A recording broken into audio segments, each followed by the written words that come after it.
Bonsoir, Dr Charles. Bonsoir. Alors, on va partir de votre article paru dans la revue de l'Observatoire d'études géopolitiques. Il y a eu signature le 22 janvier 2019 d'une convention entre la France et l'Allemagne. Vous dites vous titrez d'ailleurs « La France face à l'Allemagne éternelle », deux pays qui signifient quasiment une fusion, c'est-à-dire la fin de la France. Mais vous êtes si pessimiste, Monsieur Charles? Oui, il y a de quoi être pessimiste. Alors d'abord, une petite remarque.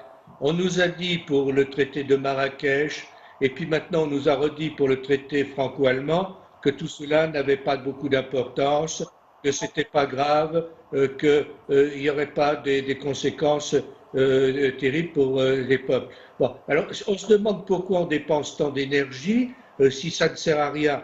Bien entendu, c'est un mensonge pur et simple, et le traité franco-allemand est très grave. D'abord, c'est une imposture de dire que c'est dans la continuité du traité de l'Élysée signé entre le général de Gaulle et M. Adenauer. Les circonstances ne sont pas du tout les mêmes. D'abord, c'était à l'Élysée. Le traité signé par Macron et Merkel a eu lieu à Aix-la-Chapelle, ce qui est tout un symbole d'une Europe fédérée, fédérale, du temps de Charlemagne.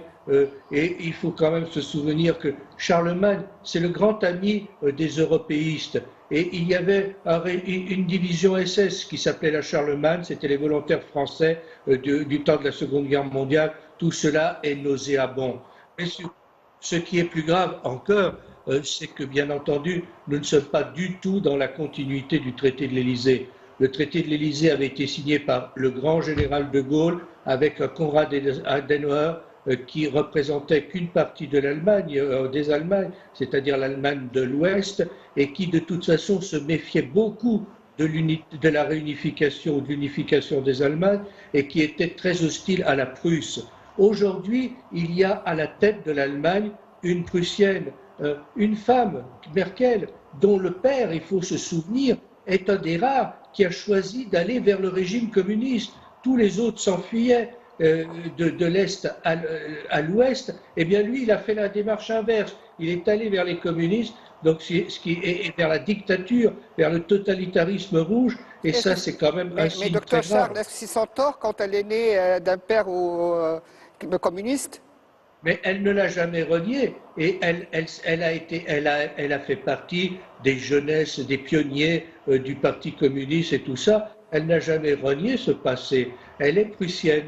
Mais je pense que ce qui est le plus grave là-dedans, c'est que bien entendu, aujourd'hui, l'Union européenne est une construction allemande. L'euro s'est fait aux conditions de l'Allemagne. Et tout se fait aux conditions de l'Allemagne. Et c'est pour ça que les Britanniques ont raison de s'en aller, parce que cette Union européenne, c'est une machine à broyer les peuples. Justement, je veux revenir à cette convention. Et il faut remarquer que vous avez toujours été anti-Europe unie. Je me rappelle dans une interview précédente, vous avez traité l'Europe d'un minuscule pays de rien du tout. Et on essaie de comprendre c'est quoi les raisons de cette phobie exactement. Ce n'est pas une phobie, c'est du réalisme.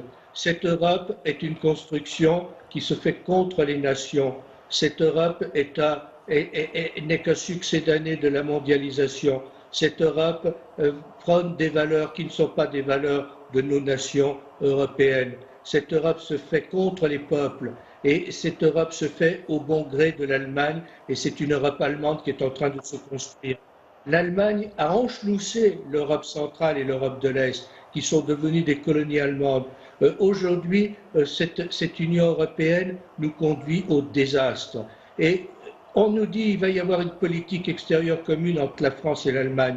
C'est un mensonge, parce que nous n'avons aucune vue identique. Par exemple, la France a une politique méditerranéenne. La France a une politique d'ouverture vers le sud. La France a une politique arabe, si j'ose dire.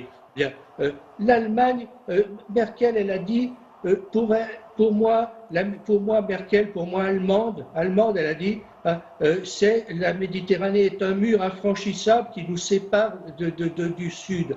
Eh bien, comment voulez-vous faire une politique étrangère commune entre des gens qui sont des Allemands, qui sont fermés à tout ce qui est du Sud et qui méprisent les gens du Sud? Si vous, Français, vous êtes si pessimiste et vous avez si peur, que dire de nous, hein, des habitants de la rive sud de la Méditerranée? Mais vous avez raison, parce que les habitants du sud de la Méditerranée, ils doivent bien voir que l'Union européenne se fait aux conditions de l'Allemagne, qui se désintéresse du sud de la Méditerranée. Des sommes considérables ont été consacrées à l'Europe de l'Est et à l'Europe centrale par l'Allemagne et par l'Union européenne.